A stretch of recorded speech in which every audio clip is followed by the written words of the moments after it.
Southern Ohio's rural counties are perfect for outdoor recreation. But the calm of this quiet community was shattered in 1989 when a sniper gunned down an outdoorsman without reason. It was only the first in a string of random, terrifying murders. Hiding in the distance behind a high-powered rifle, a madman was hunting humans along Ohio's county roads.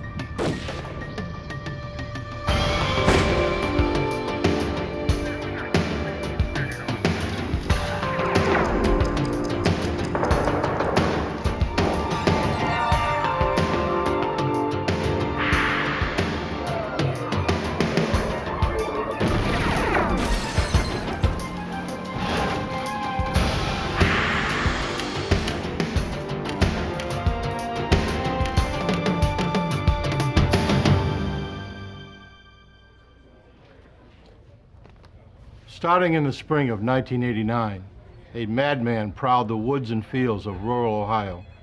He was a hunter. A high-powered rifle was his weapon of choice. Joggers and fishermen were his quarry. The hunter roamed far, struck at random, and left no clues. He was as elusive as he was lethal. Investigators knew he had to be stopped, but no one knew how. I'm Jim Kallstrom, former director of the FBI's New York office. Most murderers have a connection to their victims and a motive for their crime, but not a serial killer. His victims are randomly chosen to fulfill an uncontrollable need to kill. Often he leads an ordinary life, his family and friends unaware of his homicidal passions. But serial killers establish profiles, as distinct as fingerprints, and when a match is made, it is only a matter of time before they are caught. The rural counties of southern Ohio are hilly, rocky, and wide open. A quiet place for coal miners, factory workers, and farmers. The kind of place where people leave doors unlocked and where violent crime is almost unheard of.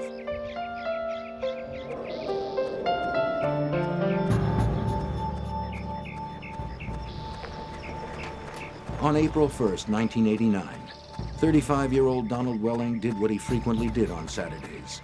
He went jogging along the back roads of Tuscarawas County. His quiet morning run ended with a single shot. The rifle bullet ripped through Welling's heart, killing him instantly.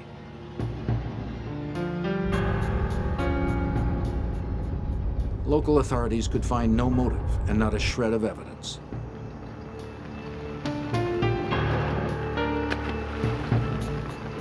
The rifle was never found.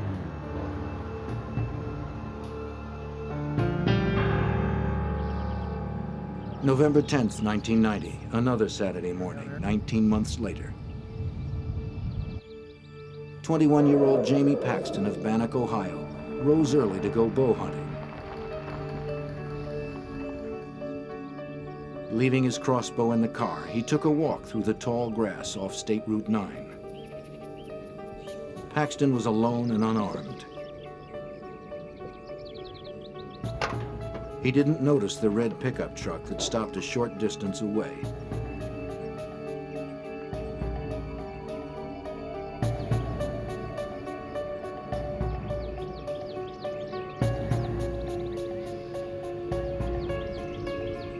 The gunman was quiet and careful.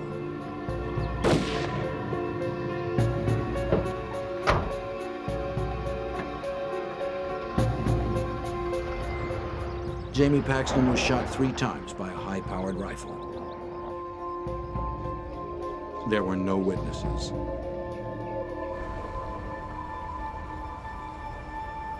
The killing horrified a quiet community that considered murder to be a problem for big cities. Hunting accidents are not uncommon in southern Ohio, but Belmont County Sheriff Tom McCourt knew right away that this wasn't a hunting accident. When we saw more than one wound, we knew that it could not be an accident. That an accidental death hunting accident is called a one-shot. Plus, we saw it was a bullet wound instead of something from an arrow, and gun season was not in yet. Sheriff Tom McCourt's jurisdiction is large geographically, but the community is closely knit. There, people work hard, and everyone seems to know everyone. McCourt even knew Jamie Paxton. What he didn't know was who killed him. The gunman had left no clues.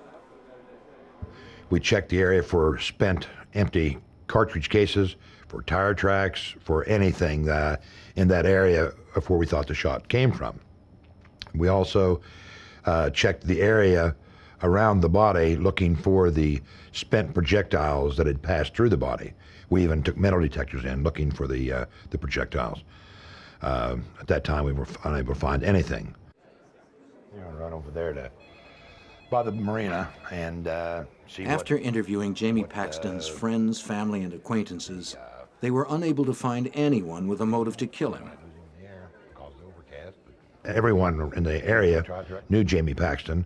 No one that we knew of or was able, even to this day, have ever found anyone who disliked the young man.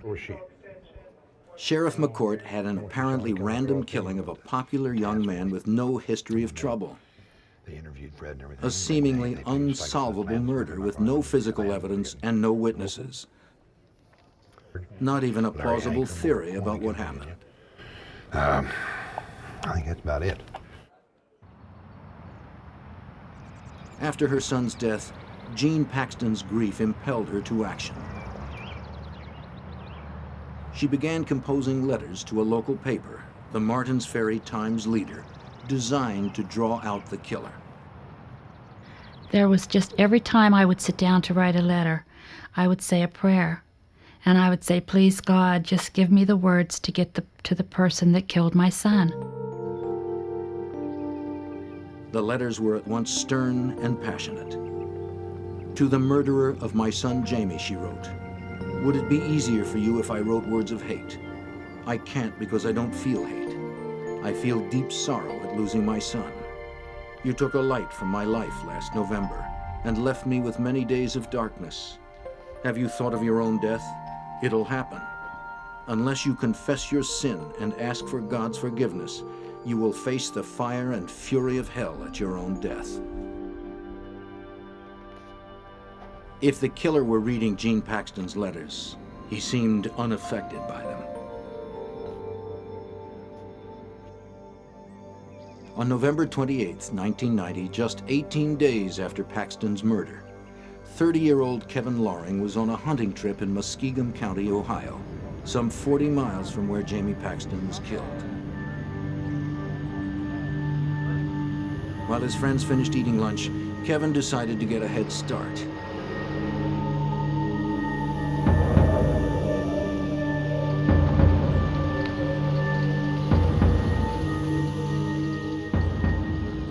Walking across a field in search of game, Loring himself became prey, unknowingly moving into the sights of the gunman.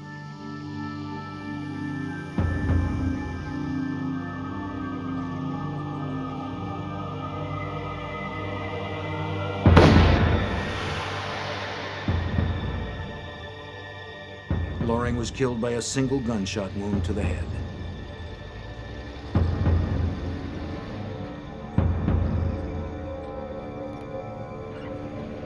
The killer had taken care to commit his murders in different counties to slow an investigation that would have to take place over hundreds of rural miles. The result? Investigators in Muskingum County were unaware of the other sniper victims in nearby counties. They decided that Loring's death was probably a hunting accident. Jean Paxton never gave up. She kept writing throughout 1991, determined to draw out Jamie's killer. And I always felt if I could get my letters into the hands of the person that killed my son, I felt that I could get a response from them. She turned out to be right. I am the murderer of Jamie Paxton, the typewritten letter read. Jamie Paxton was a complete stranger to me. I never saw him before in my life, and he never said a word to me that Saturday. Paxton was killed because of an irresistible compulsion that has taken over my life. I knew when I left my house that day that someone would die by my hand. I just didn't know who or where. I'm an average-looking person with a family, a job, and home, just like yourself. Something in my head causes me to turn into a merciless killer with no conscience. The letter arrived at the Martins Ferry Times-Leader a few days before the one-year anniversary of Jamie's death. The letter described the Paxton murder in chilling detail. I was very drunk, and a voice in my head said, "Do it." I stopped my car behind Jamie's and got out.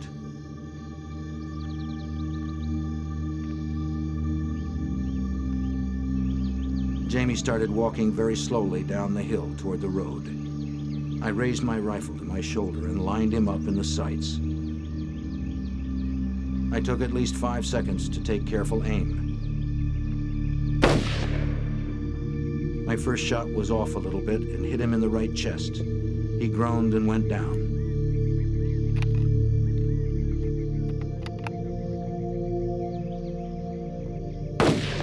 I wanted to make sure he was finished, so I fired a second shot aimed halfway between his hip and shoulder while he was prone on the ground. I jerked the shot and hit him in the knee. He never moved again. 5 minutes after I shot Paxton, I was drinking a beer and had blacked out all thoughts of what I had just done out of my mind.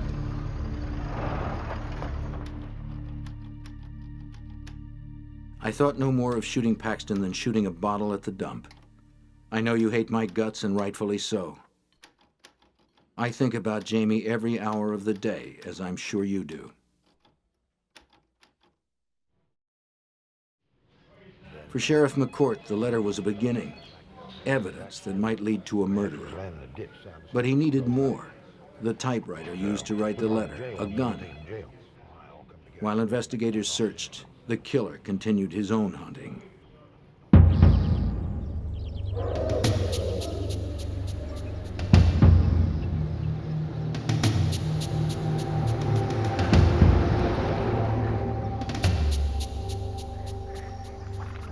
Saturday, March 14th, 1992.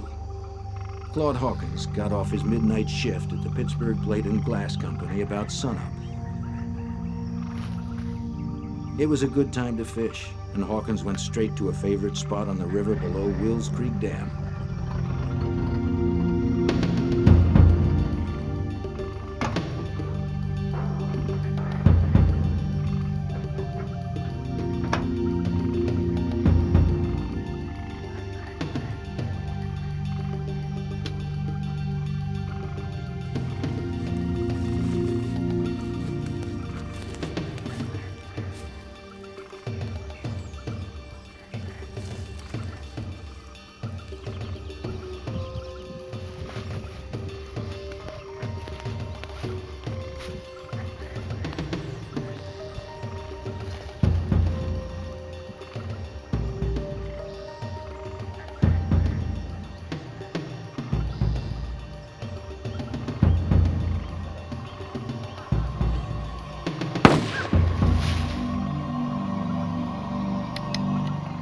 Hawkins had a wife and 4 children.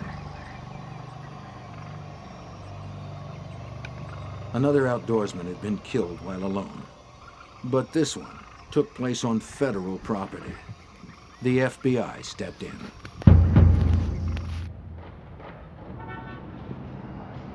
The FBI joined the hunt for the roadside sniper who just killed his latest victim on federal property. Investigators from the 3 counties involved, along with the FBI and the Ohio Division of Wildlife, formed a task force. It didn't take long to realize how few clues they had. In each case, the killer had no contact with the victim, no rifling of pockets, no robbery. Shell casings had been carefully removed, and the victims' cars were untouched. Special Agent Harry Trombitis was stationed at the FBI's Columbus, Ohio field office. What we did know is that Mr. Hawkins died from a gunshot, and usually you would find some type of a shell casing in the area. And I remember looking very hard, metal detectors and hands and knees for any shell casings in that, and none were ever found. And so that was something that, you know, if in fact we had somebody who was evidence conscious enough to pick up the shell casing after they shot and killed somebody, we were dealing with a different brand of person here.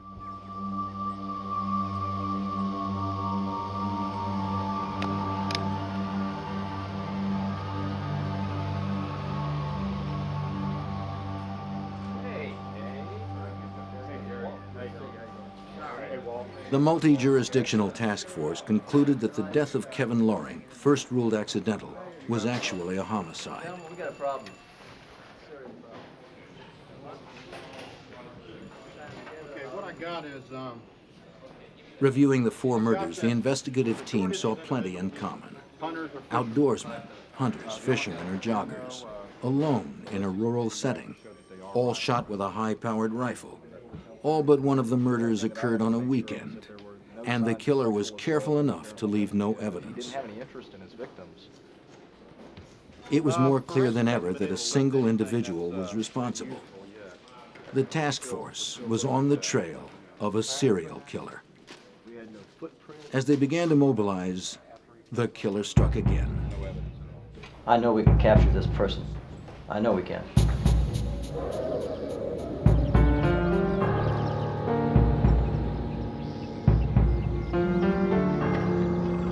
10 days after the task force meeting on April 5, 1992, 44-year-old steelworker Gary Bradley left his home in neighboring West Virginia to go pond fishing in Noble County.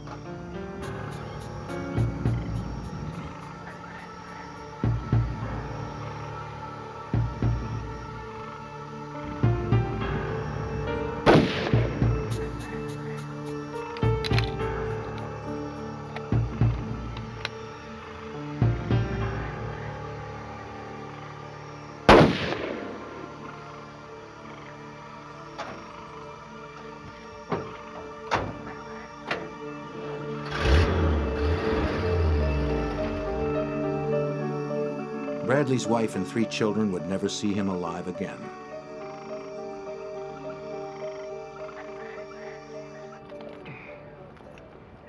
The task force had another murder. The road sniper had to be stopped. The task force wanted to learn more about the personality of the sniper. They asked the FBI to draw up a psychological profile of the serial killer. Such an outline would be invaluable in tracking him down. Okay, good. Well, maybe there's something there we can Major Dane Shryock of the Coshocton County Sheriff's Office headed the task force. Right after we had initially made an assessment that maybe these things might be linked, the Columbus FBI office set up a meeting to have the behavioral science unit come to Columbus, Ohio, and actually sit down and talk with the investigators of these 5 counties of the homicides. The FBI's Behavioral Science Unit in Quantico, Virginia, can accurately sketch personality profiles of individuals from sparse clues. Larry Ankrum is a member of the Behavioral Science Unit assigned to the road sniper case. He studied all the available evidence, the investigative reports of the 5 murders, and especially the letter that the killer had written to Gene Paxton. Then I came back to Quantico and reviewed these cases more in detail, and I came out with a formal profile.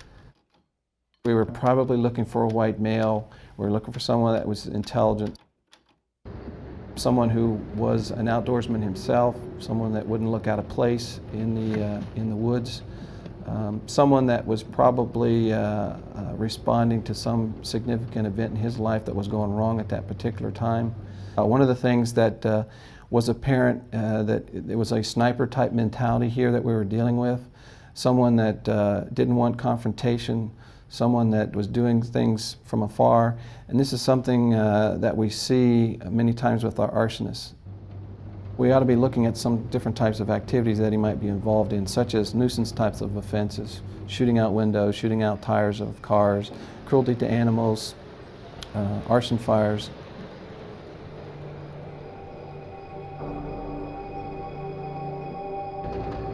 Ankrum believed that the violence was triggered by stress and fueled by alcohol. The task force now had a psychological sketch of the roadside sniper.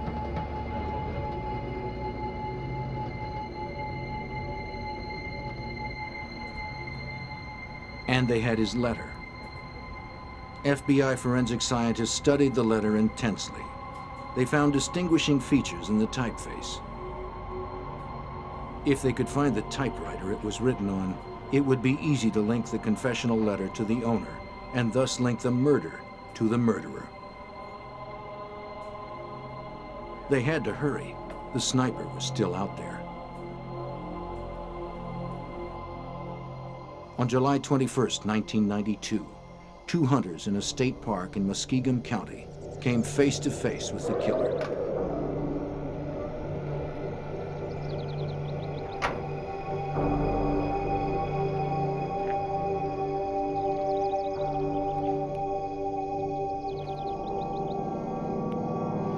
As they moved through the brush, one of them noticed something terrifying. A nearby figure with a gun pointed right at them. They called out to him, and the man scurried away to a red pickup truck. It happened too quickly for the hunters to get a good look at the man or the vehicle's tag numbers. Bewildered, they called local police, who alerted the task force. Throughout 1992, desperate to catch a man still ready to kill, the task force investigated and cleared more than 100 suspects. By August 1992, after 3 years, the investigation had hit a dead end. The task force was badly in need of information and decided to go public. It is in the opinion of this multi-agency task force that these homicides... They held a press conference and issued a press release detailing the FBI profile of the man they wanted and asking anyone with information to come forward. The FBI made a press release, and it was done at one time to mass, and it got everybody. 6 o'clock news, I mean, everybody was showing this case. And the phone started ringing instantly. Wilson. One of those calls, received at task force headquarters on August 26, 1992, sparked a lead. The man on the phone was named Richard Fry.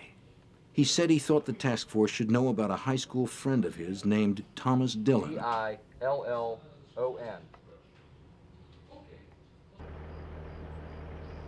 Investigators had a name and someone willing to talk. A task force member arranged to meet Richard Fry at a rest stop on Route 77. Tom Dillon.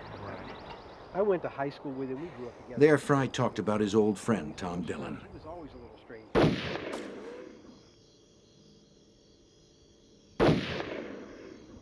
They used to drive around rural Ohio, shooting at road signs and small animals. But Fry eventually found Dillon too eccentric and violent for his taste. Obsessed with serial killers like Ted Bundy, Dillon had taken to killing family pets and cattle and setting random fires. Fry got married and for most of the 1980s forgot about his strange friend. But in 1989, Fry ran into Thomas Dillon at a gun show in Cleveland. Tom? Thomas. Dillon invited him to ride along with him again, just like in the old days. Old friendships die hard, and Richard Fry again found himself driving the back roads of rural Ohio, drinking beer and shooting road signs. But Dillon had deteriorated, Fry discovered. Dillon asked whether Fry thought Dillon had ever killed anyone. We've known each other for a long time. 20-some years, I guess. Yeah. Do you think I could ever kill anybody? Tom, like you said, we go way back. I mean... He discussed how to get away with random killings, including the tactic of killing in different counties to thwart investigators. Kill them in separate counties, you know. They never connected. And being at random, They'd have no clues whatsoever. Not average, your average guy. Fry said that when he read the press release, he immediately thought of Tom Dillon. Tell me what kind of vehicle he drives. He gave a description of Dillon, including the vehicle he drove, a red pickup truck, just like the one spotted by the hunters. Yes, as a matter of fact, it is. Lieutenant Walt Wilson of the Tuscarawas County Sheriff's Office was a task force member.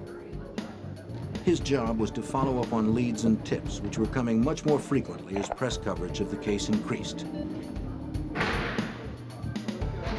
He decided Tom Dillon fit the FBI profile and needed to be investigated.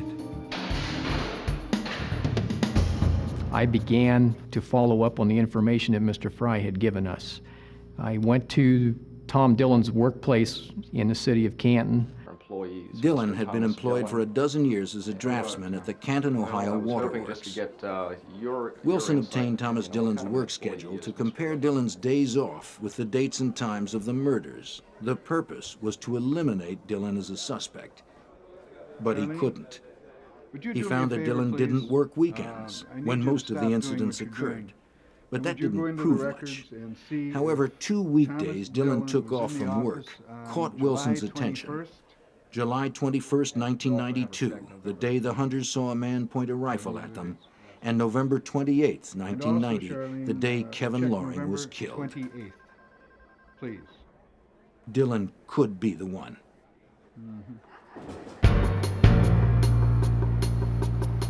As the other members of the task force followed up on hundreds of leads, Detective Wilson began surveillance on Thomas Dillon. Maybe Dillon would return to a crime scene or lead investigators to more clues. The surveillance began in October 1992. Detective Wilson followed Tom Dillon on his weekend excursions, driving the back roads of southern Ohio. Typically, a day would start around 7 in the morning on Tom's days off, the weekends usually, and he would leave his home, and sometimes he would stop at a convenience store and buy some beer, and then he would go south of his home into other counties, just driving all the back remote roadways. On October 10th, 1992, while tailing Dillon, Wilson briefly lost track of the suspect's vehicle. As Wilson crept around a corner, he came face to face with Thomas Dillon. His cover possibly blown, his case in jeopardy, Wilson had to think fast. I waved at him and he waved at me and we kept on going. He stopped at the end of the drive to see if I was going to stay there or not.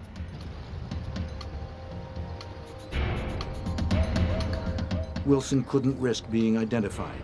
He let Dillon drive away. My big concern was I hope he doesn't stop and ask me what I'm doing on that property, because I had all of my gear laying in the car with me, and I didn't want him to see my radios and my gear that I had with me.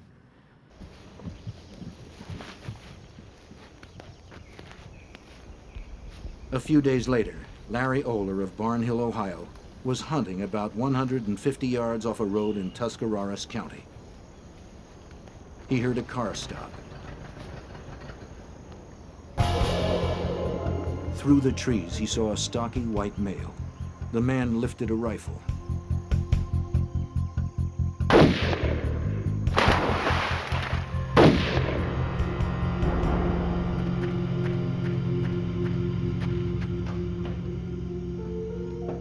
Oler was unhurt and watched in terror as the truck sped away.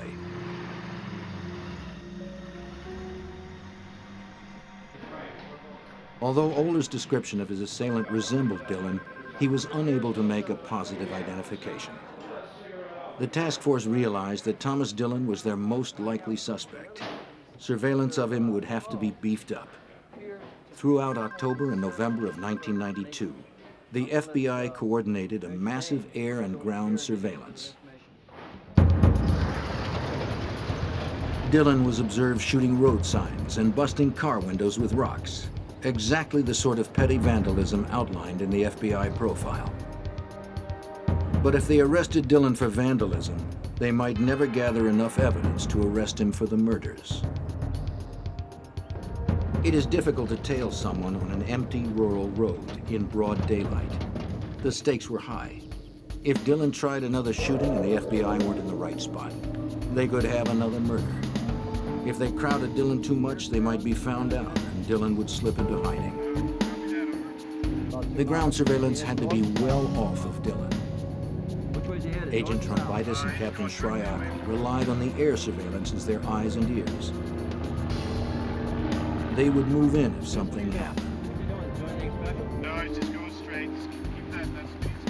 One day, the surveillance team faced its worst fear.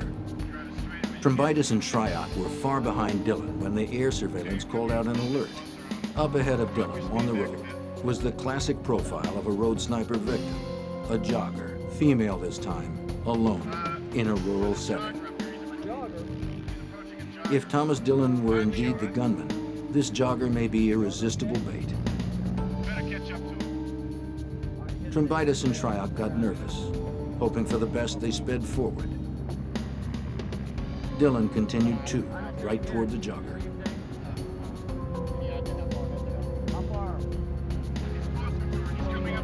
Driving at top speed, Trumbitis and Shryock frantically called to the agents in the plane. Where is he? Is he stopping? The airplane reported back. Dillon is approaching her. There is no one nearby. The agent's car hurtled forward. A call from the air. Dillon is pulling up alongside the jogger. The agents held their breath.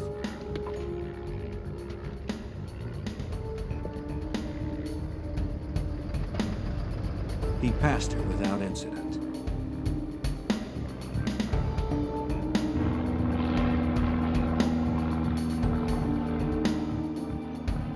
The feeling of relief lasted only moments. The airplane radioed that Dillon had taken a right turn onto a smaller road. The aerial unit stayed on him, instructing Trumbitis and Shryock where to turn. Then a second right turn. Could he be circling back? They called to the airplane. Is the jogger still there? Dillon continued to make right turns until he was back on the road the jogger had been on. His U-turn justified the agent's fear. He was going back for her. Where is the jogger? Trumbitis yelled into his radio. Cannot see the jogger, came the reply. But the agents knew she had to be somewhere ahead of Dillon. If he came upon her again, they were sure he would kill her.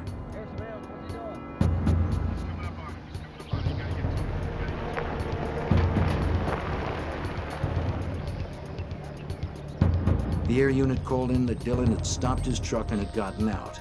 He had something shiny in his hands. Would he kill her right under their noses? The jogger couldn't be seen from the air, but that didn't mean she wasn't there. The agents in the car heard shots and feared that Dillon had struck again while under their surveillance. But the airplane radioed that Dillon was shooting a stop sign.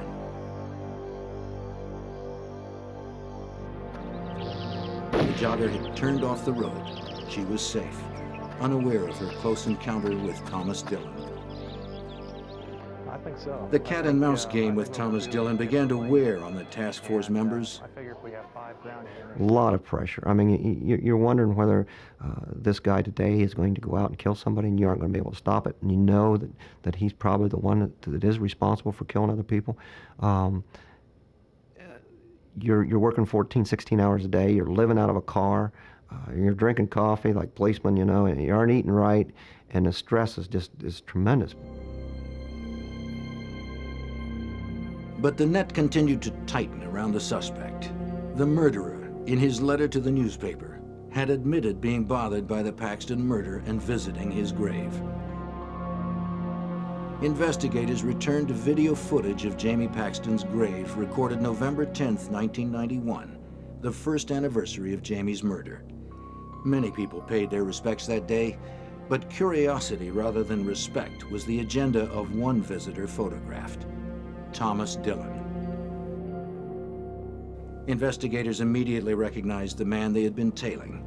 Surely he was the sniper, but to earn a conviction they needed direct, incriminating evidence.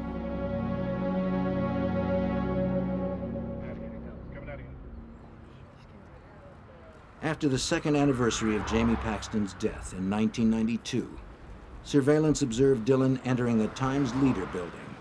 He bought a copy of the previous day's paper, full of the details of the Paxton Memorial Service. The FBI had good circumstantial evidence on Thomas Dillon, but they still lacked physical evidence, a bullet, a gun, or a typewriter, to link him with just one of the victims.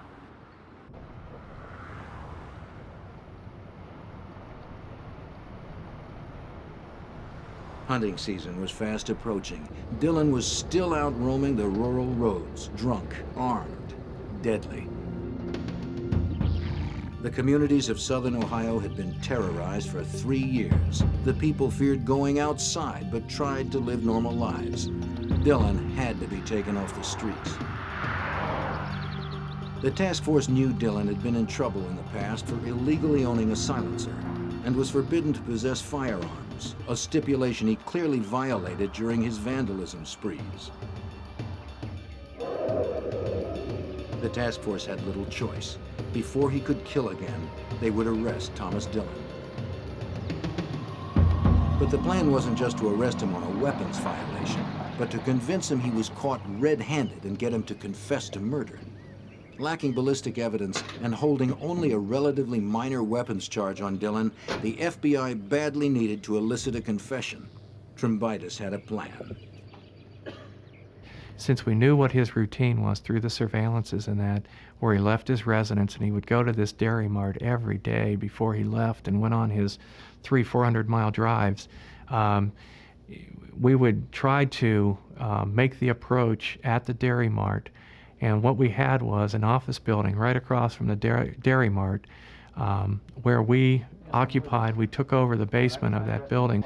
Detective Wilson and I did was we went down into the basement where we were going to conduct the interview, and we put up along the walls of the whole room maps of the areas that he drove in, crime scene photographs, newspaper articles.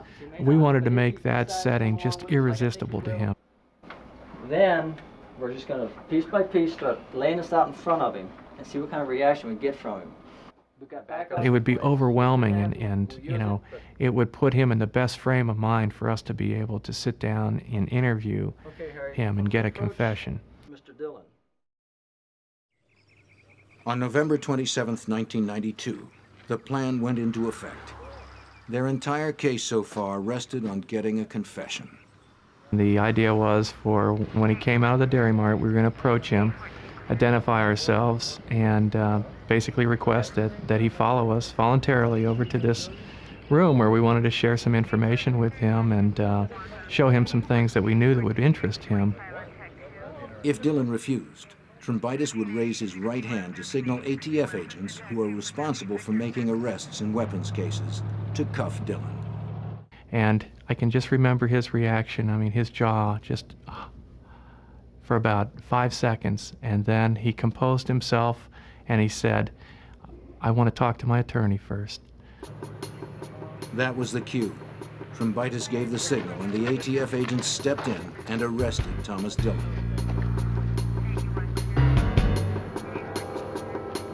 Dillon didn't realize it, but it was a bitter defeat for the FBI. Trumbitis thought he'd blown it, despite all the evidence he'd gathered, despite his certainty that they had the road sniper. He feared that he would see a 5-time murderer quickly released on a minor weapons charge. At the very time of Dillon's arrest, other task force members were executing a search warrant on Dillon's house.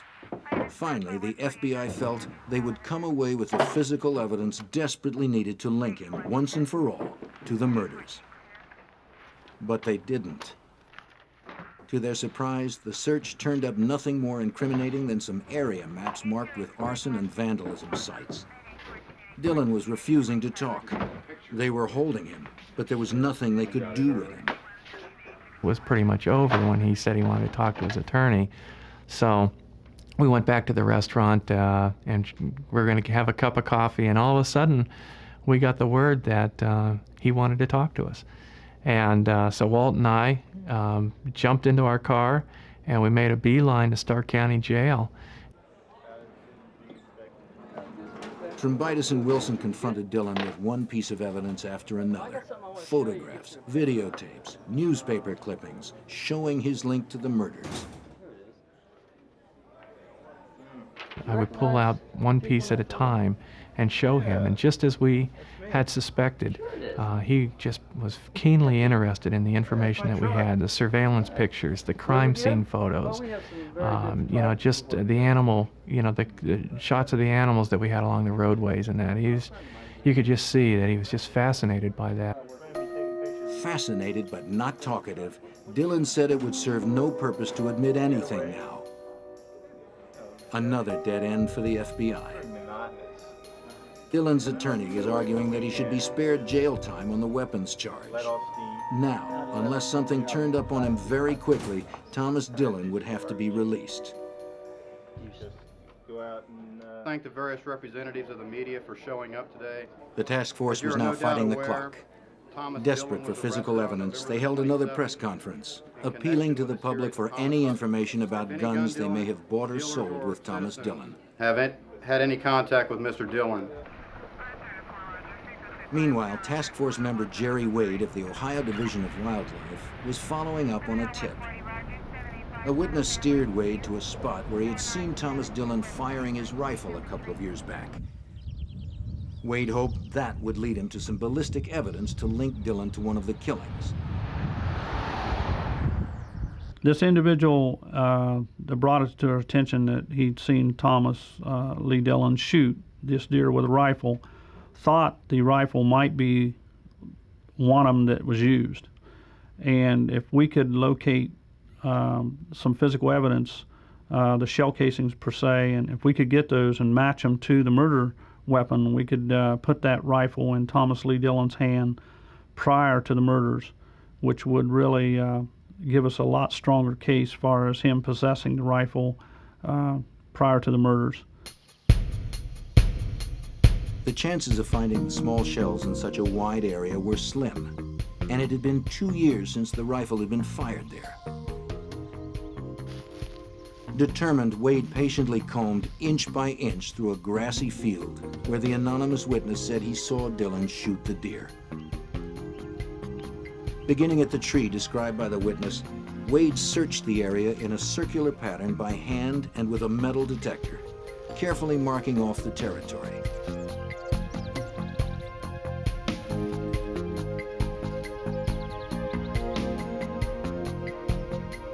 Miraculously, Wade hit the jackpot.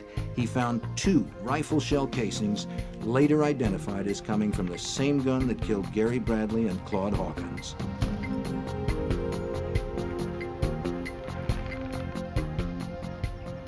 Finally, a physical link to the murders. I felt like celebrating. It was just unbelievable that I found them, because after the time, the length of time that had been since the shooting and the incident, and the individual wasn't sure the location of the tree exactly. The scene had changed since he had been there. They had removed a fence row and pushed out the area. So I felt very, very much fortunate to find him, and I felt like a celebration at the time. It was just like, you know, it was a gift handed to you.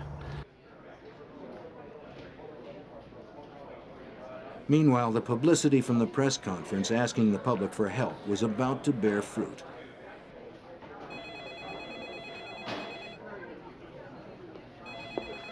On December 4th, Captain Shryock was manning the phones at Task Force headquarters.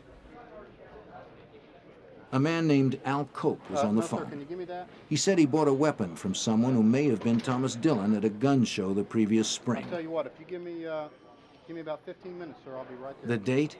April 5th, the same day Gary Bradley was murdered.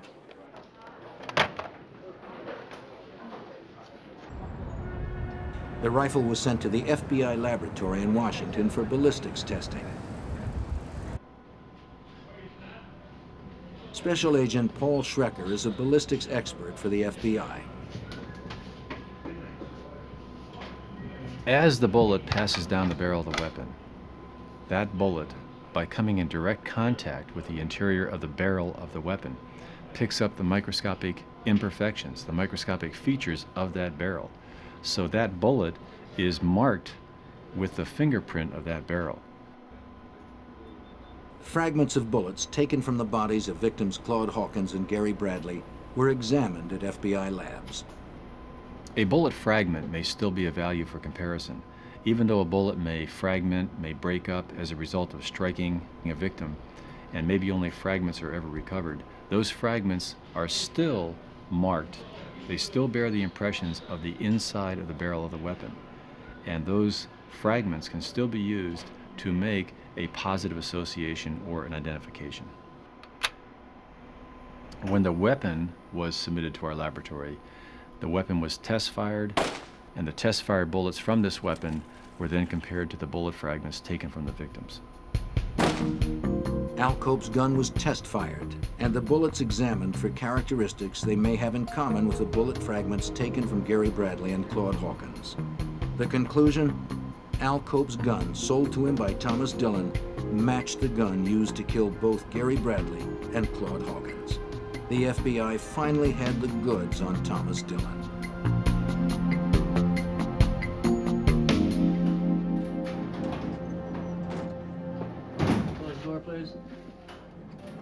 Agent Trombitis visited Dillon in jail and confronted him with the evidence. He and his truck fit the descriptions of the few witnesses. He had been off work when each murder had occurred. He had a history of random violence and gunplay. And the FBI could prove in court that a gun he once owned killed at least 2 of the victims. What kind of proof? What kind of proof? All the proof we need. But Trombitis knew Dillon was guilty of all 5 murders, and he wanted closure for the victims' families. He offered Dillon a deal. As leverage, Trombitis reminded Dillon that he faced Ohio's electric chair. Dillon got nervous, and he began to negotiate. And what's your assessment of the situation? I still can't believe you got that hard evidence. Well, we have evidence. Thomas Dillon met with the prosecutors in June of 1993. He agreed to admit to 5 killings if the death penalty were dropped as a possible sentence. Terms, 1 each for each of the acts committed.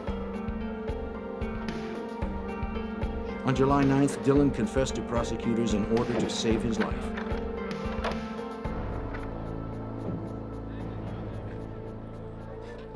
On July 12, 1993, a smirking Thomas Dillon walked into the Noble County Courthouse to make his plea. Mr. Dillon, at this time, how do you plead? To count 1 in the indictment in case number 93 CR4 involving the death of the aggravated murder charge involving the death of Gary Bradley. How do you plead? Guilty. With the families of the victims watching, Dillon confessed to murdering Donald Welling, Kevin Loring, Claude Hawkins, Gary Bradley, and Jamie Paxton. He was still smirking and unrepentant as he left court. At this time of the indictment in case number 93 CR4. Guilty.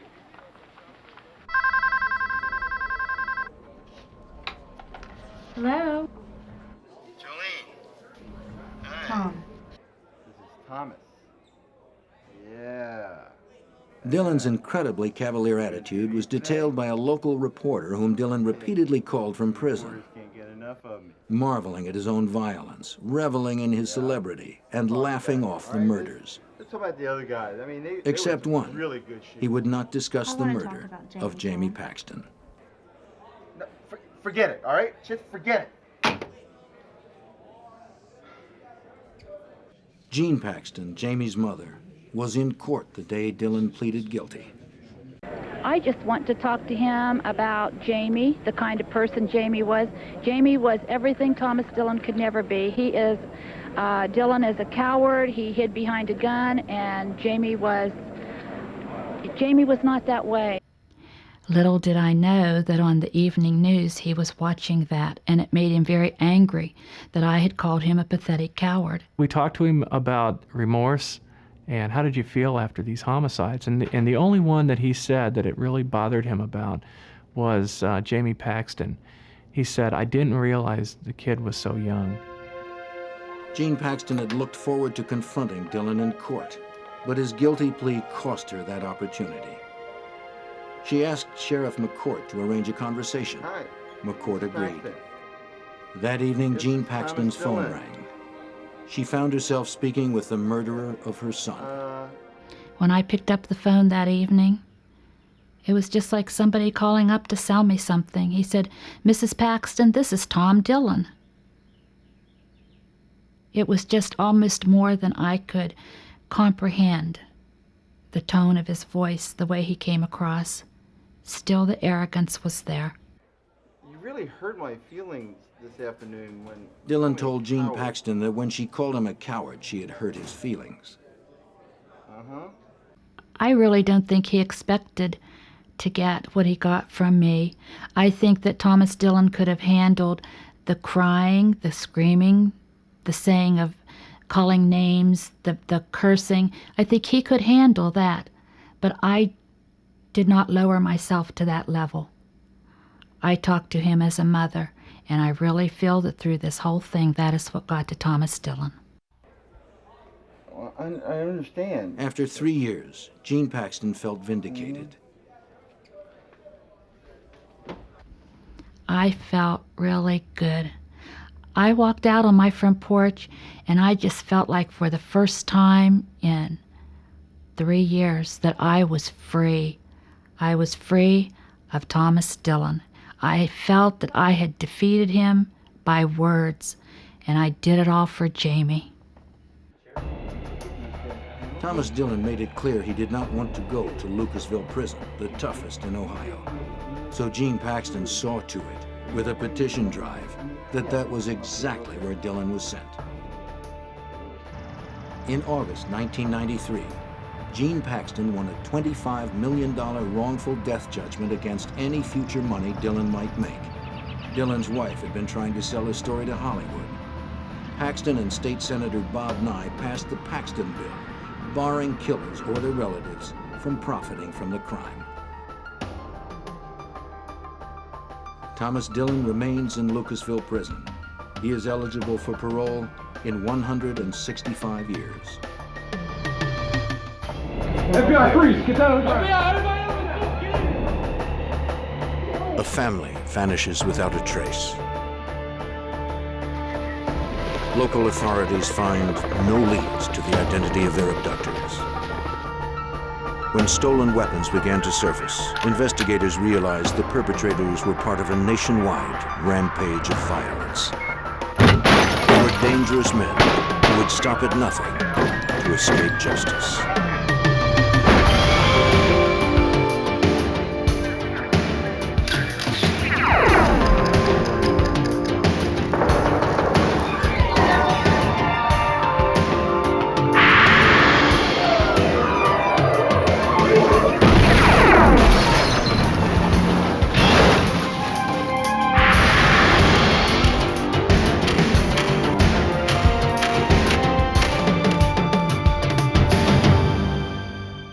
When a family was murdered in Arkansas, it seemed like an isolated event. But soon the crime was revealed to be part of an ever-widening circle of violence that defined a new age of domestic terrorism. I'm Jim Kallstrom, former head of the FBI's New York office. For the killers, the triple homicide in Arkansas was simply a means to an end. They made their way across the country, letting nothing stand between them and their twisted mission. And we would stop at nothing to prevent their rampage.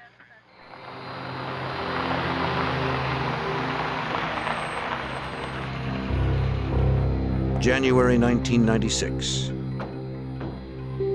Tilly, Arkansas, a small rural neighborhood, was home to William Mueller.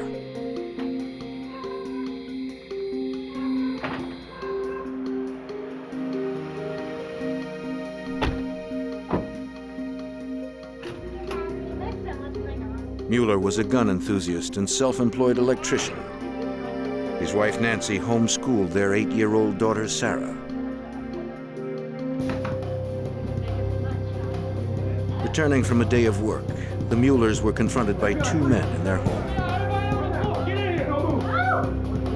Hands behind your back! Hands behind your back, ma'am, now!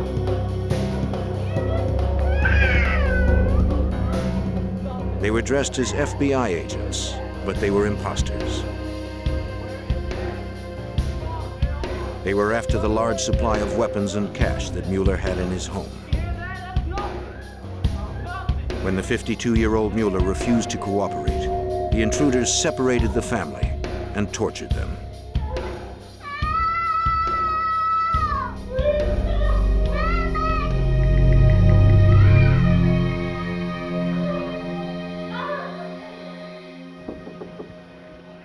Nancy Mueller's mother, Earlene Branch, grew concerned when she hadn't heard from her daughter in 2 weeks.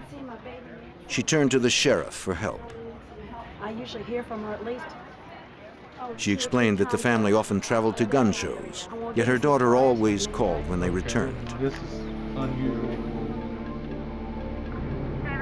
Although the Muellers lived in a neighboring county, the sheriff knew the family and agreed to look into the matter. He checked with local authorities and talked to Mueller's neighbors.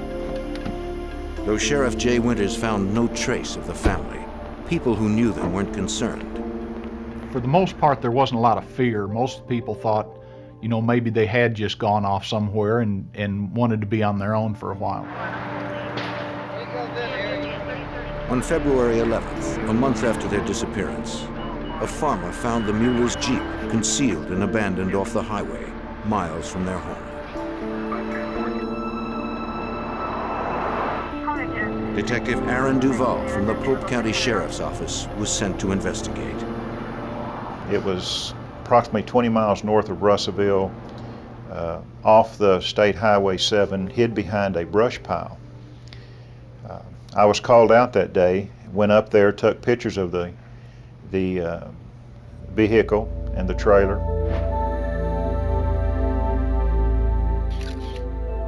Inside the Jeep, Duval found Nancy Mueller's purse.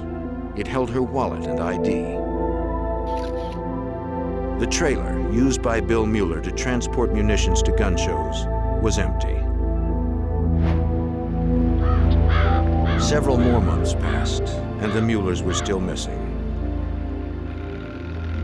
40 miles from Tilly, an elderly couple enjoyed a day of fishing in a bayou near Russellville. While waiting for a fish to bite, the woman snagged her line. She pulled up an old tennis shoe. A leg bone jutted out of it. Horrified, she cut it loose and went for help. Within hours, search teams combed the bayou organized by Sheriff Winters.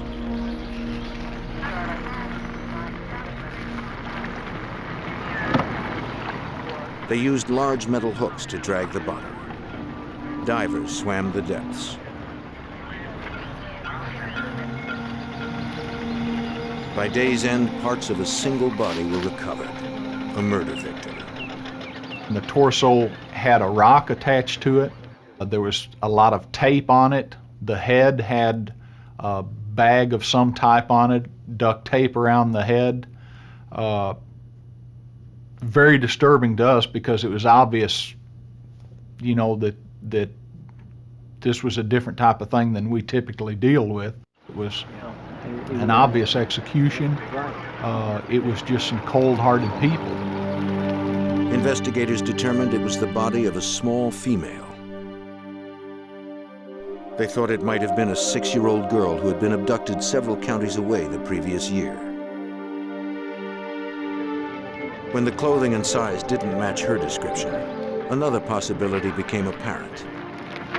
It could have been Sarah Mueller. The next day, 2 more partial bodies were found. All 3 torsos had been weighed down with rocks, and each head was covered with a plastic bag secured with duct tape. Dental records, DNA, and clothing confirmed the identity of the bodies. They were William Mueller, his wife Nancy, and their daughter Sarah. The missing persons case was now a grisly triple homicide investigation. It was bad for Bill and Nancy to have to die the way they did. But for a 7-year-old girl to die that way, to be wrapped with plastic, to be wrapped with duct tape, to have a 60-pound rock strapped to her body and thrown into a lake, there was no excuse. During the autopsy, the coroner determined that the three had probably been in the water since January 11th, the last day they were seen. A later examination revealed several specks of blue paint stuck to the tape that bound the bodies. Investigators sent the paint specks to the FBI lab in Washington, D.C. for analysis. A forensic chemist determined that they were consistent with auto paint.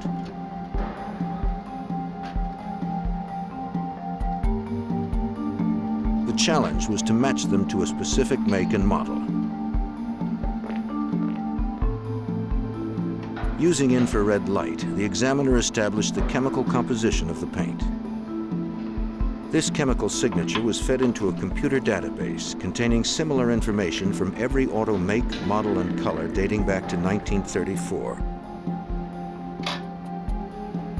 The results gave the Arkansas investigators their first lead. So we thought that the vehicle that the bodies were transported in possibly was blue. It was determined a particular blue color, metallic blue. The FBI even narrowed it down that it was a General Motors vehicle. Investigators reasoned that they were looking for at least two perpetrators. One must have driven the blue car with the bodies in it to the water, while the other followed in the Mueller's Jeep. By the time they dumped the bodies, the Muellers were probably already dead, suffocated by the plastic bags.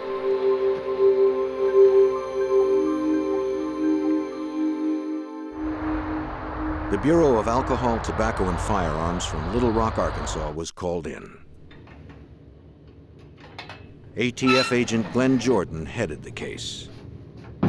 Our jurisdiction lay in the fact that Mueller was a former federal firearms licensee, that his firearms were missing, and the fact that Mr. Mueller and his family had been murdered. The ATF had a complete record of Mueller's gun inventory before he forfeited his federal license. With no reports of gun sales since then, agents figured the missing weapons had been stolen. Our goal was to enter the serial numbers of those firearms into the National Crime Information Computer. In case those firearms turned up later, that would give us a lead to follow in the investigation. Jordan was already familiar with Bill Mueller's name since the family had been the victims of a theft 1 year earlier. At the time of that robbery, Mueller reported $40,000 worth of merchandise stolen, including 5 firearms and ammunition. Since the Muellers had been victims of a robbery and homicide within the same year, agents believed that the family had been targeted by a group who used and sold stolen weapons, perhaps members of an anti-government militia. Come on in, fellas. Investigators returned to inspect the Mueller's belongings. After the family had disappeared, relatives had taken most of their valuable items. The landlord stored the remaining possessions in his garage. They found a Colt .45 gun case labeled with a serial number, but the gun was missing.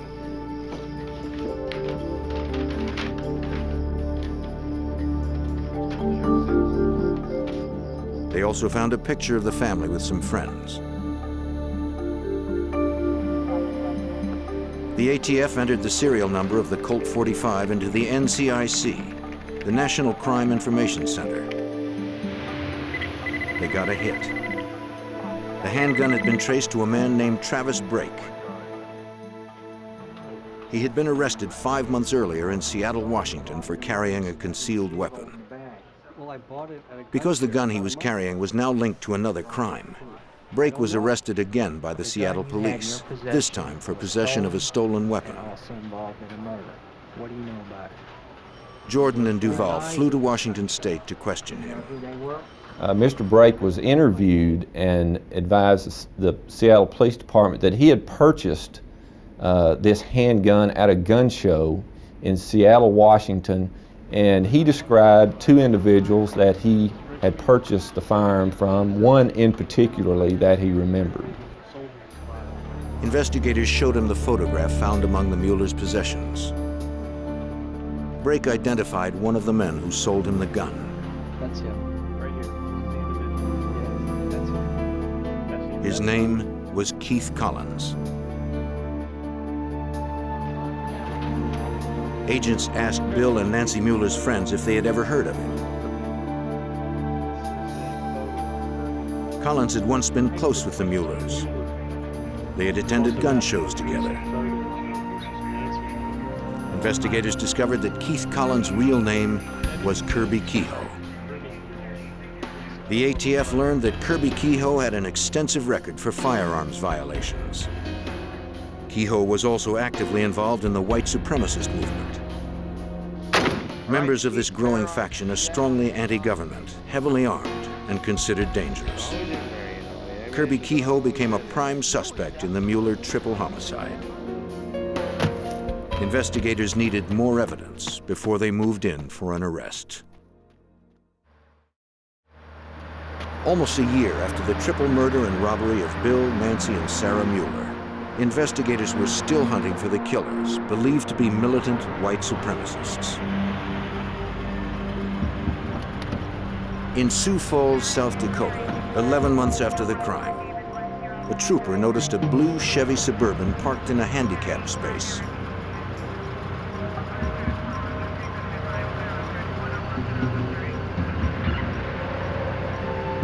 He found a young couple sleeping inside. The man said his name was Sean Haynes. Got any info? He and his pregnant girlfriend had pulled over to rest for a while. From the bumper stickers on his truck, the trooper believed he was a white supremacist. He asked Haynes if he was carrying any weapons. Haynes showed him 2 guns in the back of his vehicle.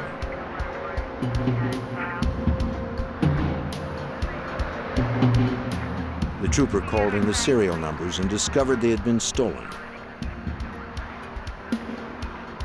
One, an AR-15 rifle, had been taken from the Mueller's house in Arkansas.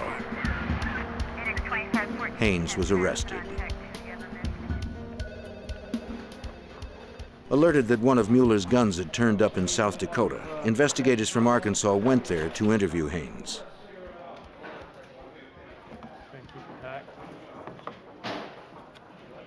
Haynes revealed that he had traded another firearm for the AR-15 rifle at a Washington State motel 6 months earlier. Explain how they got there. The name of the man he swapped with was Chevie Kehoe, Kirby Kehoe's eldest son. Now Chevie was also connected to the Mueller murders. Investigators weren't through with Haynes, though. They took a paint sample from his blue Suburban. They determined that the sample did not match the paint found on the duct tape wrapped around the Muellers. Haynes had nothing more to offer. The investigation turned to Chevie Kehoe, but he was nowhere to be found. Several weeks later, Ohio State Highway Patrol Officer Harold Harker had a routine assignment: to catch speeders in the small town of Wilmington, not far from Cincinnati. While observing traffic, he noticed a blue Chevy Suburban going slower than the speed limit. Harker, a 25-year veteran who was now retired, recalled how he thought the people inside were acting strangely as they drove by. As it approached, I saw it did not have a front license plate, and as it passed me, the driver didn't acknowledge my presence in any way, didn't look at the patrol car, just kept both hands on the wheel, fixed straight ahead. However, the passenger not only looked at me as he went by, he actually turned in the seat and looked out the rear window to watch me. Harker knew that Washington State required vehicles to have license plates on both front and back. He called in the plate number and followed the Suburban while waiting for his dispatcher to come back with some information. And they returned and told me that the plate apparently did match the vehicle, however it was expired. So at that point I made the determination that once we got into Wilmington where the berms were wider, I would initiate a traffic stop there. Harker's car was equipped with a video camera mounted on the dashboard. A microphone was fastened to Harker's shirt.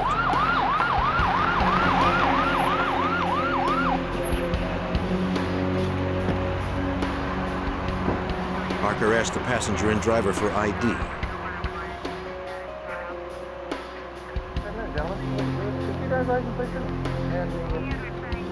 While talking to the men, Harker became more troubled. Neither had any ID. The driver was speaking in a very animated fashion, while the passenger looked straight ahead. At this point, I was concerned enough with my safety and so on.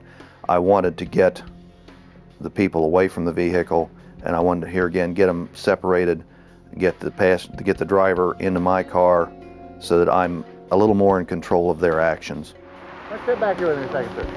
The driver eventually followed Harker to his patrol car. You say you borrowed the vehicle? You say you borrowed the vehicle? It's actually what I'll tell you what the process is. Okay. When the officer tried to frisk him, the driver quickly stepped back and became defensive. And he actually moved away from me and used the terminology, "I don't want to be violated like that." In 25 years of criminal patrol operations, I had never had anyone use that particular terminology.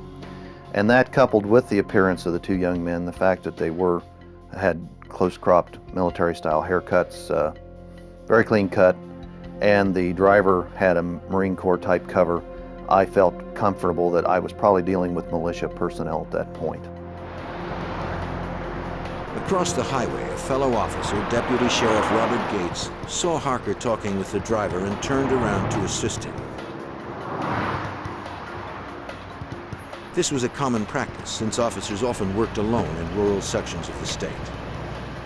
His whole purpose is to monitor the entire situation. He doesn't get involved with answering questions, giving direction. That's my job. His job is purely to watch and observe.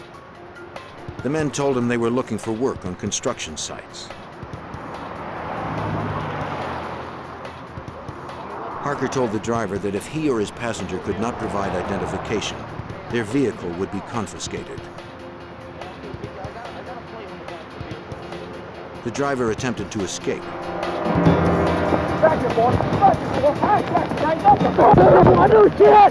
As both officers tried to apprehend him, the passenger jumped from the vehicle and started firing.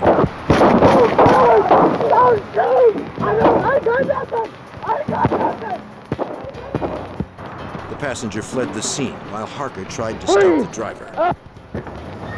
His arm became caught in the door, but he managed to free himself. The other suspect escaped into the woods. Gates pursued him.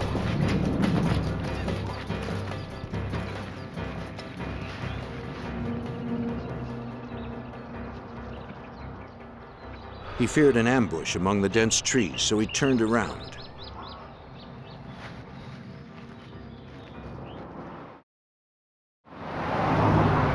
Harker, back at his car with a shot-out tire, called for help. Within moments, the rest of the Wilmington, Ohio Police Department was notified about the shootout. Officer Robert Martin heard the bulletin and then observed a Suburban in an electrical supply company parking lot.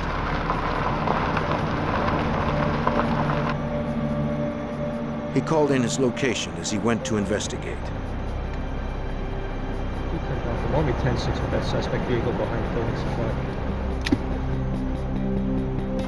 The Suburban's driver opened fire.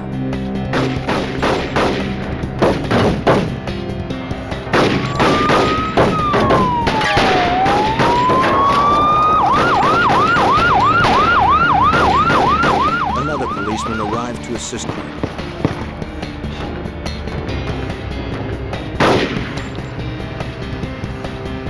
The suspect had disappeared into the industrial area. He'd shot 32 rounds. One wounded a bystander. Back at the first shootout site, investigators were trying to piece together what happened and to learn the shooters' identities. Using metal detectors, they searched for shell casings. The entire area was meticulously photographed and all evidence collected. The small town of Wilmington had never seen anything like this. Police mobilized a manhunt for the two armed suspects. The search continued into the night. Reinforcements were brought in from neighboring counties. Police knew the suspects would resort to violence in order to escape. They had to find them before anyone was killed. The suspects in the shootout were still at large. The ATF and Ohio State Police examined the second gunfight location in the Chevy Suburban. The entire crime scene was processed for fingerprints in hopes of determining the shooter's identity.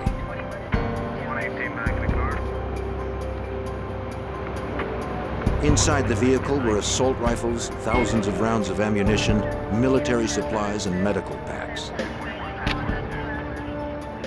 Investigators traced the munitions through receipts supplied by the manufacturers.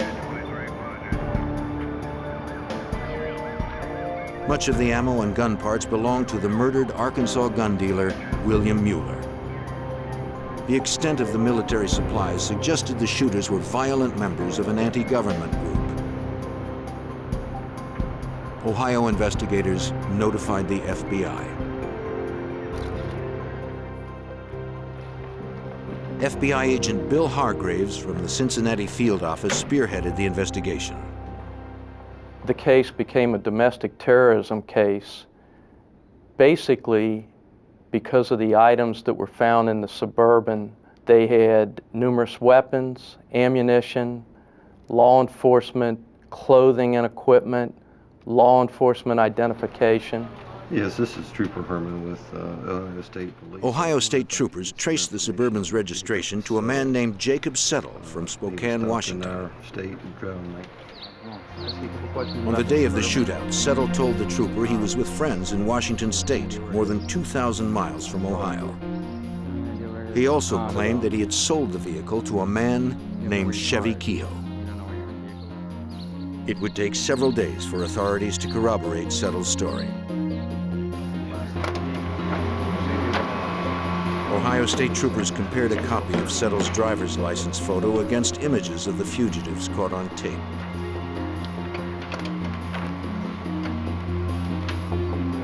The picture didn't match. The videotape was their best clue. Ohio State Police released the tape nationwide to try to find the shooters' identities.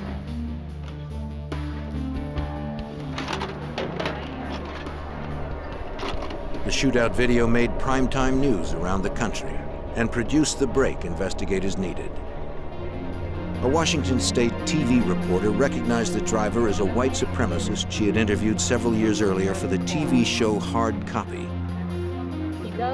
His name was Chevie Kehoe. Several cops and residents confirmed the identification. Back in Arkansas, Pope County investigators working on the Mueller triple homicide also watched the video. For the first time, they saw Chevie Kehoe. They assisted Ohio State and federal investigators in the manhunt, since Chevie was also a suspect in the Arkansas murders.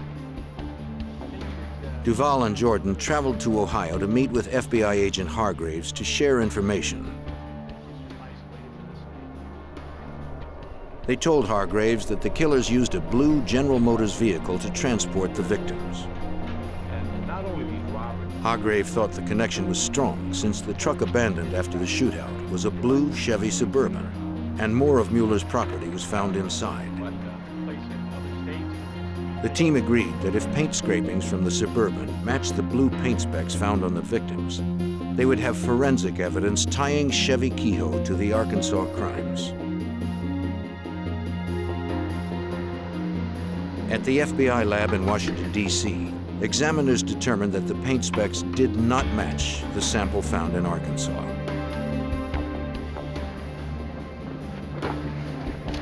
FBI agent Jim Shenandoah was called in. a specialist in tracking domestic terrorists like Chevie Kehoe. We found out that they had engaged in militia-type activities, that they had anti-government views. They were very anti-law enforcement at the time. So it really heightened the security in terms of what these suspects were going to do next. Seeking more information on Chevie Kehoe, a Washington State trooper interviewed his father, Kirby, at his home in Colesville. The trooper asked him if he recognized the men in the video. Kirby did not identify his son Chevie, but he said the second man was his younger son Shane. We found this unusual because the video made it fairly easily to identify the driver, who was Chevie, but not quite as easy to identify Shane. We thought that perhaps there might have been some favoritism for one son over the other. The FBI looked into the background of 23-year-old Chevie and 21-year-old Shane Kehoe. Chevie Kehoe was linked to a variety of crimes. In addition to the 3 murders in Arkansas, he was linked to a murder in Washington State and a murder in, we believe, in Idaho. He also committed a series of burglaries, robberies, and extortions, and also interstate transportation of stolen property. APBs were issued for the Kehoe brothers. On February 18th, investigators picked up the Kehoe's trail in Frankfort, Ohio, 45 miles from the shootout site in Wilmington. A Chevy Monte Carlo was found abandoned in a grocery store parking lot. It had been reported stolen a mile from where the shootout occurred. Authorities suspected that at least one of the Kehoes had stolen it to escape the manhunt. The keys were all the robber had left. Investigators feared the desperate brothers would stop at nothing to escape custody. State police fanned out to canvass the area, hoping someone may have seen one of the fugitives. A mile away at the Lake Hill campground, the Kehoe's path reemerged. Investigators learned that the pair had camped there with their families in an RV, but authorities arrived too late. Just 2 days earlier, the motorhome had pulled out. No one knew if the brothers were on board. The FBI released a nationwide APB for the vehicle. As the weeks passed, people reported sightings of the RV.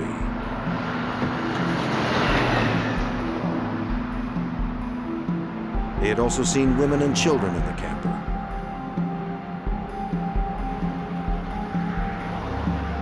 Each time authorities responded, the camper was gone.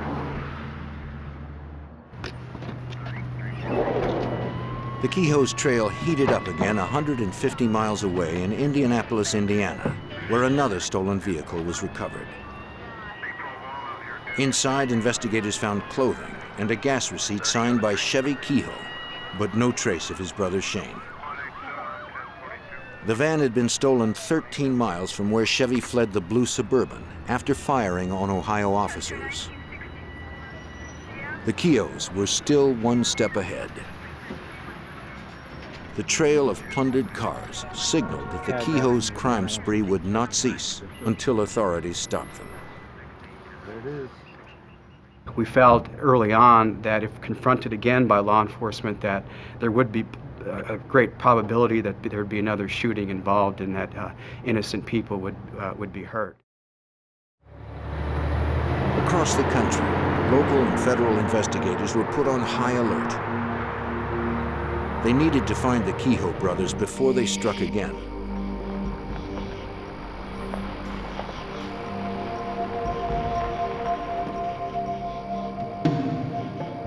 In Arizona, a state trooper came upon an RV that fit the description of the Kehoe's camper. It had no license plates, and its shades were drawn.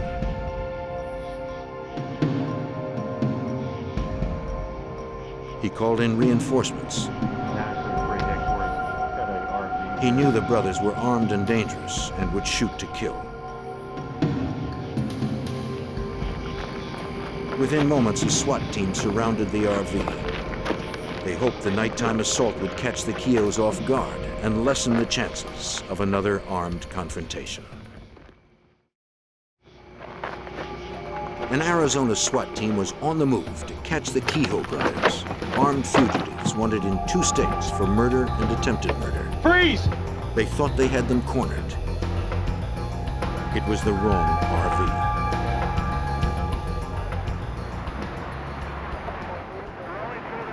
Several days later, a Wyoming highway patrolman found the Kehoe's mobile home broken down and abandoned on a desolate stretch of road. The FBI was informed and asked that the RV be towed into town for inspection.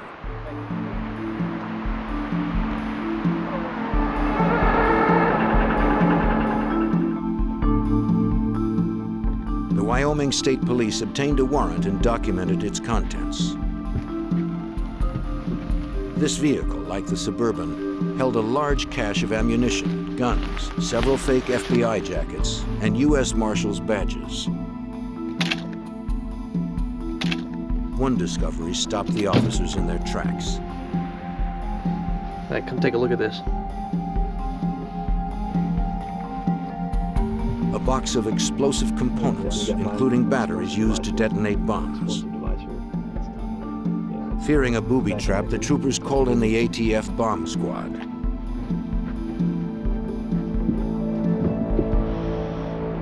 Nearby business and government offices were evacuated. Inch by inch, the bomb squad probed the RV. The thorough investigation revealed no live devices. But the danger wasn't over. According to ATF agent Jordan, the Kehoe brothers had a well-equipped bomb factory, which increased their potential for violence. The bomb-making components that we found consisted of some metal cylinders, several types of chemicals, mixing bowls, hot plate, coffee filters, instructions for making homemade blasting caps, quite an assortment of bomb-making components. Receipts on board revealed the family's path since leaving Ohio. They traveled through West Virginia, North Carolina, Alabama, Texas, and Montana before ditching the mobile home in Wyoming. The vehicle offered few clues to the Kehoe's current location.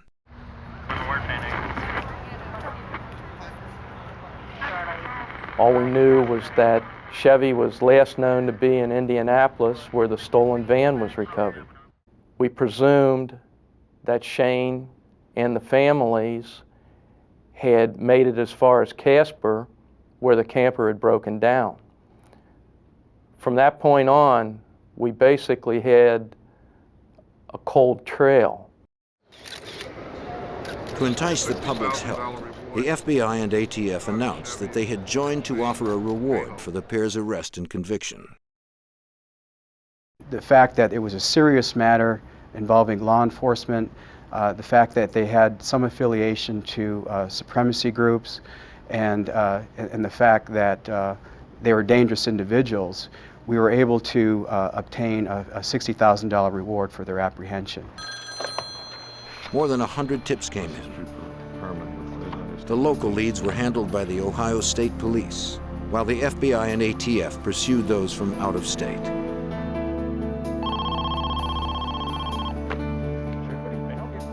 On June 16th, investigators got the news they were hoping for.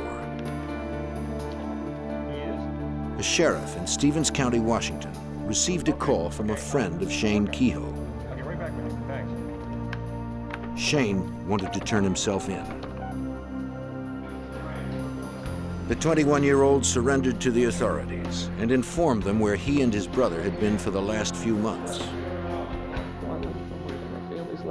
After the Wilmington shootout, Shane had stolen a car and returned to the campground. There he gathered his and his brother's families and drove to Wyoming, where he met Chevy. Soon after the Kehoes were reunited, the RV broke down. Chevy told investigators that he and his brother had finally found refuge with their families on a remote ranch in rural southern Utah. A farmer and his wife had taken them in and offered them room and board in exchange for doing work on the ranch. Soon the situation began to deteriorate.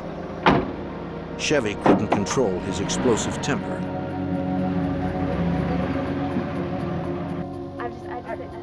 Both Cheyne and his wife, Tana, grew concerned. Chevy talked of building his own white supremacist order. He thought of killing his wife, Karina, because of Native American ancestry in her family.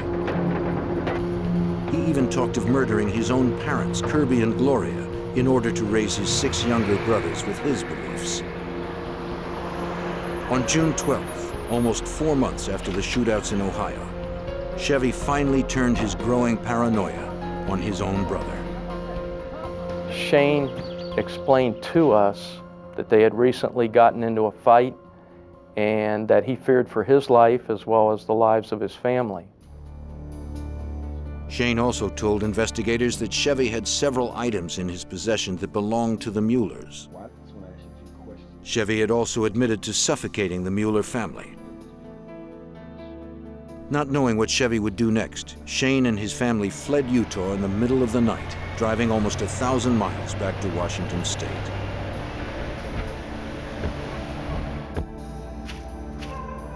Authorities inspected the truck Cheyne drove, looking for additional evidence. Lab examiners discovered that the vehicle, which belonged to Chevy Kehoe, had been repainted from its original blue color. FBI forensic chemist Ron Mentold explains. We often see repainted vehicles in the laboratory here, and we can determine how it was originally painted. The layers of paint can many times be thought of as a stack of cards that is loosely adhered to each other. Okay, and any one card can be withdrawn from the layer and sampled individually. So the ace of diamonds, which is a primer layer, would be different in chemistry and color from the king of spades, which would be on top. The test results were conclusive. The composition of the blue paint found on the Kehoe's vehicle matched the specs found on the Muellers' bodies. The evidence against Chevy Kehoe was compelling, but capturing him would be no easy task. Investigators would have to travel to Chevy's remote hideout in Utah, where an arrest team could be seen approaching from miles away. Wanted for triple homicide in Arkansas and attempted murder in Ohio, the white supremacist Chevy Kehoe was heavily armed and hiding with his family on an isolated ranch. Apprehending the criminal in the wide open spaces of southern Utah would be dangerous for agents and Chevy's family. The FBI and ATF needed an arrest plan that minimized the risk. Agent Will Long was in charge of coordinating the plan. He is in shadow in order to protect the sensitive nature of his current case. Chevy's children and his wife were there, and we certainly didn't want to get involved in a situation where they were in the middle of a shooting situation or possible hostage situation. Long enlisted the help of Rodney Levitt, the farmer on whose land the brothers had been living. Levitt agreed to help the FBI due to his concern for Chevy's children. He told us that on a regular basis, Chevy Kehoe would, at his request, travel into Cedar City to run errands for him related to the farming operation. And in this case, they had previously talked about Chevy coming into town on this day to pick up some feed from the local feed store. And we decided that we could use that as an opportunity to take him at the feed store in an environment that we could control. That left agents only 2 hours to get into position before Chevy arrived in town with Levitt. 2 hours is a short amount of time. We placed surveillance units along the road that would be in a position to call out the location of Chevy Kehoe and Mr. Levitt as they made their way into town. The plan was working perfectly until Chevy Kehoe made an unscheduled stop. The FBI didn't know if Kehoe was onto them and was making a run for it.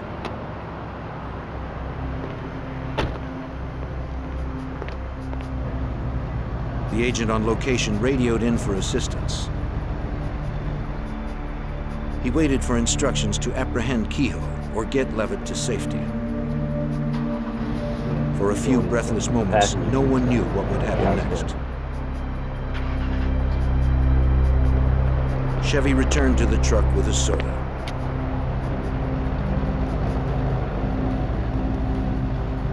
To the undercover agent, it seemed that Chevy had no suspicions and returned to the road. Back in town, more than 25 agents waited for the arrival of Chevy and Levitt.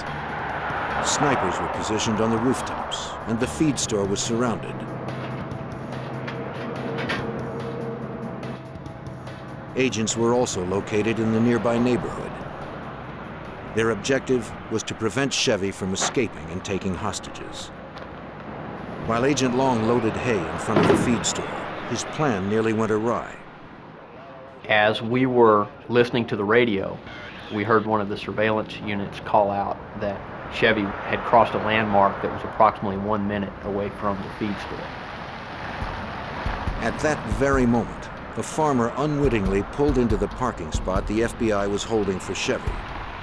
Agent Long had a split second to act. Sir, I ran across the parking lot with my badge and credentials in my hand. I told this man that a dangerous fugitive was about to pull into the parking lot and that we were going to arrest him right here, and that he needed to immediately get in his vehicle and get out of the parking lot.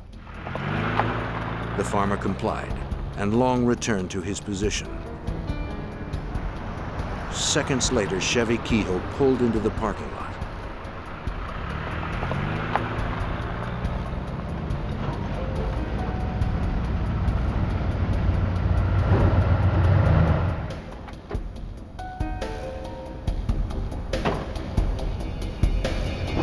FBI, get on the ground! Get down on the ground! Get down on the ground! Long and his team pounced on the suspected murderer, leaving him no time to reach for a concealed weapon. After 5 months of a nationwide manhunt, the FBI had finally captured Chevy Kehoe. Back at the ranch, there was still the matter of taking Chevy's wife, Karina, and their 3 kids into custody. Once again, Levitt offered his help. Apparently, Mr. Levitt had an injured back, and Karina would routinely come out and open the gate for Mr. Levitt to let him into the property as a courtesy to him because of his injury. To open the gate, Karina had to leave the house, giving agents the opportunity to arrest her. Long hid in the back of the truck with 2 other agents. Just as we anticipated, Karina came out and opened the gate, and as she was looking at the gate and concentrating on manipulating the latch, we jumped out of the back of the truck and immediately searched her and found a loaded 9mm pistol in her back pocket. Get on the ground, ma'am. Get out on the ground. Get out on the ground. Spread your legs. Spread your arms. Long obtained a search warrant for the Kehoe's trailer on the Levitt property. Okay. Before inspecting it, the FBI safely escorted the children outside and entrusted them to the farmer.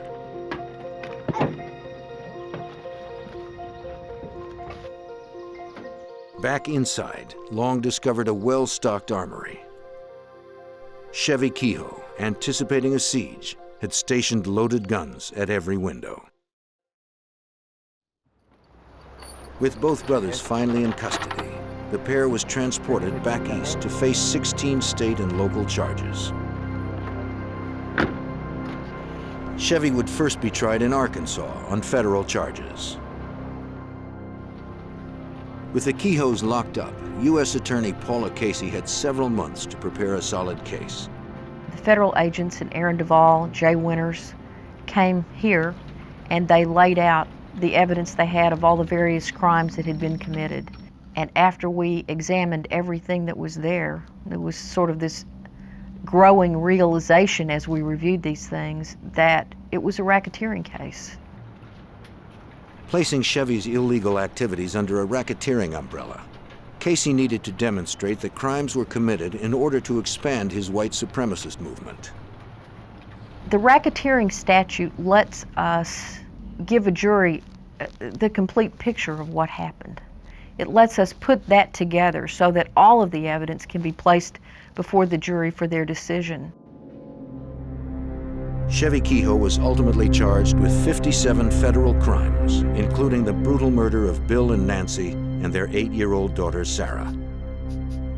Chevie Kehoe was tried, and following a 3-month jury trial, he was found guilty of racketeering, and as a result of his conviction, he received a sentence of life without the possibility of parole, because in the federal system there is no parole. As for Brother Shane, despite his claims of self-defense, he was found guilty of the state charges brought against him. Among them, attempted murder for the shootout in Wilmington. He is currently serving 24.5 years. The reason I think every agency was so cooperative in working on this was just that it was a horrible crime. It was a crime that was obviously hard for anybody to figure out why it happened, exactly how it would happen. It was just one of those things that everybody wanted to help out, and they knew that we couldn't do it all ourselves, and if it had been their case, they wouldn't have been able to do it by themselves either. So it was just a matter of everybody getting together, because the bottom line was there were some bad people out there, and everybody just needed to get involved for a common cause, and that was to put the bad guy behind bars.